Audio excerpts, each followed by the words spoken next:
कहानी की शुरुआत होती है 1965 से। इटली के रहने वाले फेलिस बिस्लेरी नाम के एक बंदे ने ऐलान किया कि वो बोतल में पानी बंद करके बेचेगा। यह सुनकर हर कोई उन पर हंसने लगा।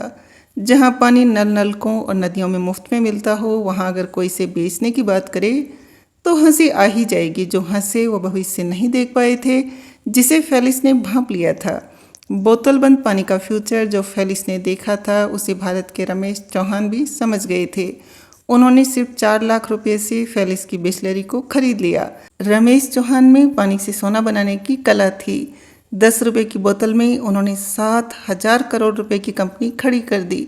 150 से ज़्यादा देशों में कारोबार और 4500 से ज़्यादा डिस्ट्रीब्यूटर्स के साथ पानी की फौज खड़ी कर दी। बोतल बंद पानी का मतलब लोग बिस्लरी समझने लगे। रेलवे, बस स्टैंड, मॉल से लेकर हर गली नुक्कड़ तक पहुंच चुके बिस्लरी को संभालने के लिए जब उत्तराधिकारी की तलाश होने लगी, तो उसे खरीदने के लिए टाटा से लेकर पेप्सिको जैसे बड़े नाम सामने आ गए। रमेश चौहान उम्र की वजह से रिटायरमेंट लेना चाहते थे। बिस्लरी का कारोबार पैक्ड वाटर सेक्टर के 32% मार्केट पर राज कर रहा है। कंपनी के काम और उम्र की थकान उन्हें कंपनी बेचने पर मजबूर कर रही थी। देश की दिग्गज कंपनी टाटा ने 7,000 करोड़ रुपए का ऑफर भी दिया, लेकिन रमेश चौहान ने जिसे अपने बच्चे की तरह पाला था, वो भावुक हो उठे।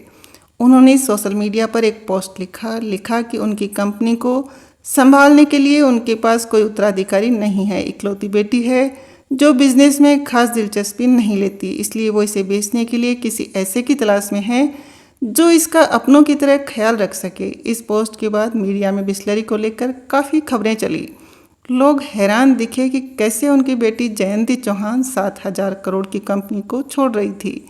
ये साल 2022 में हो रहा था। पिता की भावुक पोस्ट और बिस्लरी को लेकर उनके प्यार को देखकर बेटी जयंती चौहान ने अपना फैसला बदल दिया। जयंती फैशन इंडस्ट्री में अपना करियर बनाना चाह रही थी, लेकिन पिता के भावुक पोस्ट ने उनका मन बदल दिया और वो बिस्लरी की उत्तराधिकारी बनकर सामने आई। जयंती ने टाटा के 7,000 करोड़ रुपए के ऑफर को भी ठुकरा दिया।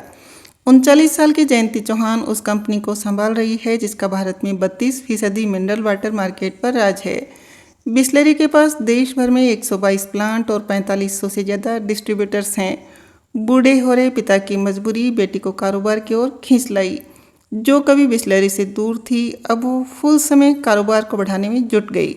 जयंती चौहान से कंपनी को खरीदने में दिलचस्पी दिखा रहे तमाम खरीदारों को दो टूक जवाब दे दिया, बिस्लरी बिकाऊ नहीं है। जयंती चौहान की एंट्री के साथ ही टाटा के साथ बिस्लरी का सौदा नहीं हो पाया।